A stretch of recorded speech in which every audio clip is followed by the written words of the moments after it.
Heart లోనేమో మనం ఒక device కూడా పెడుతున్నాం కదా. ఐ థింక్ కిడ్నీలో కూడా ఒక డివైస్ పెట్టేస్తే అయిపోతుందేమో సార్. ఆ రిఫార్మ్స్ వస్తాయేమో సార్ నేను అది అనుకోవడం. కాదు అంటే see that's going to be there. Yeah. There is something called implantable artificial kidney. Okay. ఒక మెషిన్ ఒకటి ఇచ్చేసి లోపల దానికి కనెక్ట్ చేసేస్తే అది కంటిన్యూగా కిడ్నీ లాంటి పని చేస్తా ఉంటుందా, అది ఇంకా ఎవల్యూషన్ అమ్మా.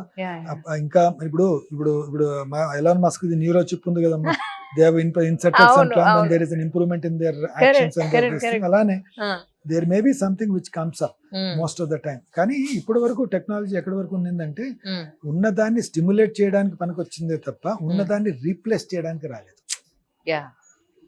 ఉన్నదాన్ని స్టిమ్యులేట్ చేయడం, ఇప్పుడు నర్వ్స్ అనేది కండక్షన్ సరిగా లేదు, స్టిమ్యులేట్ చేసి పనిచేసేటట్టు అంతే. చేయడం. అంతే తప్ప నర్వ్ రీప్లేస్మెంట్ లేదుగా మనకి ఇప్పుడు. మనం అది ఆ రీప్లేస్మెంట్ అనేది ఇంకా స్టెమ్ సెల్ థెరపీ అంటారు, ఏదన్నా అనొచ్చు, బట్ ఇవన్నీ ఇంకా I don't know when it happens. Correct. టెక్నాలజీలో మార్పులు అనేటివి ఉన్నదాన్ని రిఫార్మ్ చేయడానికి, ఉన్నదాన్ని బెటర్గా పనిచేయడానికి, ఉన్నదాన్ని ఈజీగా అప్రోచ్ అవ్వడాన్ని, ఉన్నదాన్ని ఎలక్ట్రికల్ సిగ్నల్స్ పంపించడానికి పనికొస్తా ఉంది తప్ప రీప్లేస్మెంట్ ఆఫ్ ఆర్గాన్ కి రాలేదు ఇంకా.